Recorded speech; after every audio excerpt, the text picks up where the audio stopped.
ये व्यापारी लोग देता नहीं है, ये लोग लेने वाला लोग है। जब उनको जरूरत पड़ेगा आपका पैर पकड़ लेगा। घाटशिला उपचुनाव के दौरान मुख्यमंत्री हेमंत सोरेन ने चुनावी सभा में एक बहुत महत्वपूर्ण बात कही, जिसको लेकर बीजेपी ने आपत्ति जताई और बीजेपी ने बाकायदा इसको एक मुद्दा बनाने की कोशिश की।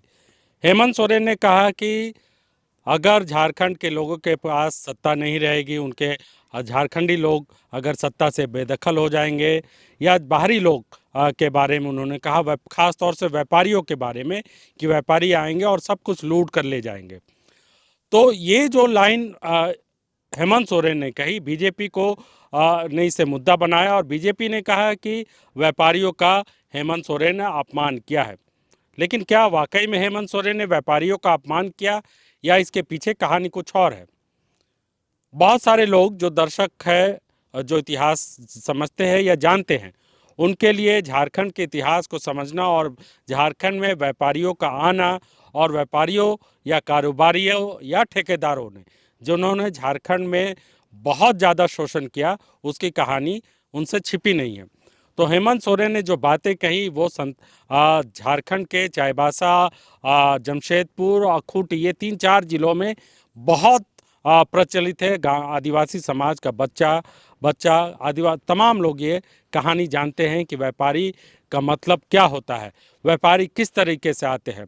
हम आपको 19वीं शताब्दी से, कि जब पोटोहो का आंदोलन चल रहा था और उससे पहले किस तरीके से आदिवासी समाज में व्यापारियों को लेकर क्या अंग्रेज़ों ने लिखा, व्यापारियों को लेकर, और उनके किस तरीके से शोषण करते थे, उसकी चिट्ठी हम आपको दिखला रहे हैं, पढ़ा रहे हैं, बता रहे हैं कि किस तरीके से अंग्रेज़ों ने शोषण किया था, जिसके बाद से आदिवासियों के मन में व्यापारियों के प्रति एक तरीके से नफ़रत की भावना या घृणा की भावना, यह कह सकते हैं को उनको नापसंद करते रहे, वो भावना अभी भी जागृत है। और हेमंत सोरेन ने उसी मुद्दे को एक तरीके से भावनात्मक ढंग से टच किया है।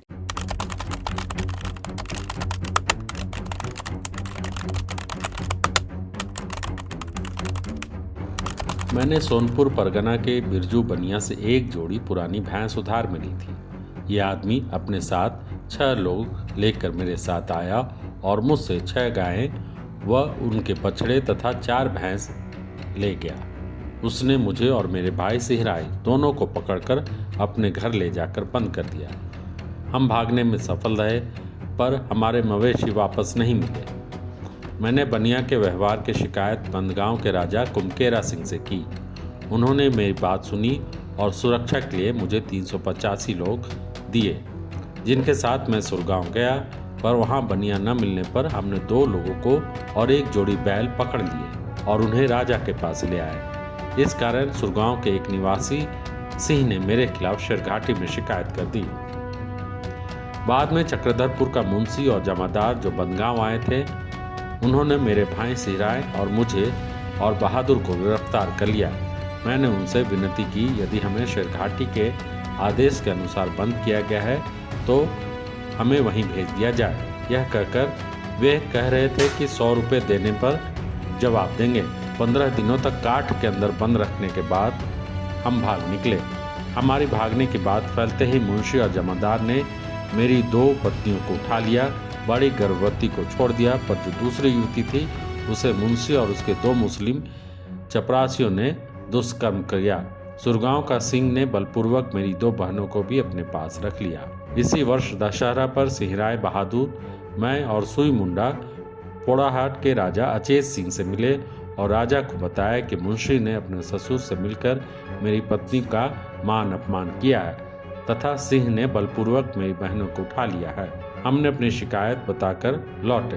बाद में कृष्णा दीवान ने बुलाकर कहा कि चूंकि हम कोल है, हम जैसा चाहें कर सकते हैं, पर हमारे कृत्यों से राजा अचेत सिंह को किसी प्रकार की परेशानी में न डालें। हम घर लौटे और अपने कोल भाई जाति के लोगों को तमाड़ के गांव लंकोहा में इकट्ठा करने के लिए बुलाया और परामर्श किया। पठानों ने हमारा सम्मान छीना, सिंह ने हमारी बहनें तथा कुंवर हरनाथ शाही ने हमारी 12 गांवों की जायदाद जबरन छीनकर सिंह को दे दी। हमारी जिंदगी का मूल्य नहीं रहा। एक ही जाति और भाईचारों को देखते हुए हमने ठाना कि हमें अब काटना, लूटना या हत्या करना और खाना शुरू करना चाहिए। इसी आशा में यदि किसी को सजा मिलेगी तो वह हम 4 होंगे और जब बुलाया जाए तो वो हम ही होंगे। बुलाकर किसी भी सजा को मानने को तैयार है। इसी निश्चय से हमने उन लोगों की हत्याएं की और लूटपाट शुरू कर दी जिन्होंने हमें सम्मान और घर दोनों से वंचित किया। हमें विश्वास है कि ऐसे अत्याचारों से हमारी पीड़ा उजागर होगी और यदि कोई अधिकारी होगा तो हमारी न्याय की शिकायत सुनी जाएगी। व्यापारियों का जमात और दूसरा तरफ गरीब गुरबा आदिवासी मूलवासी, यही लड़ाई पूरा देश में चल रहा है। आज ये लोग आदिवासी, दलित, पिछड़ा, गरीब को तो लगातार कुचलने में लगे।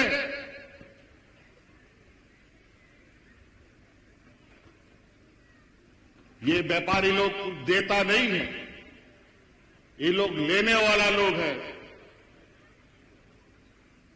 जब उसको जरूरत पड़ेगा आपका पैर पकड़ लेगा, लेकिन जब उसका काम निकल जाएगा तो सीधा गर्दन पकड़ लेगा। इसीलिए ध्यान रखिएगा, यहां बहुत लोग आयमा कोई पेड़ा लेकर कोई हिजुआ, कोई दादा, कोई काका, कोई मामा, कोई चे लेकाना रिश्ता नाता हाथे ओड़ा दुआर को बोलवा बोना आर नोआ अपना रिश्ता नाता मेन कहते वोट को कोई यहां सनाम ठीका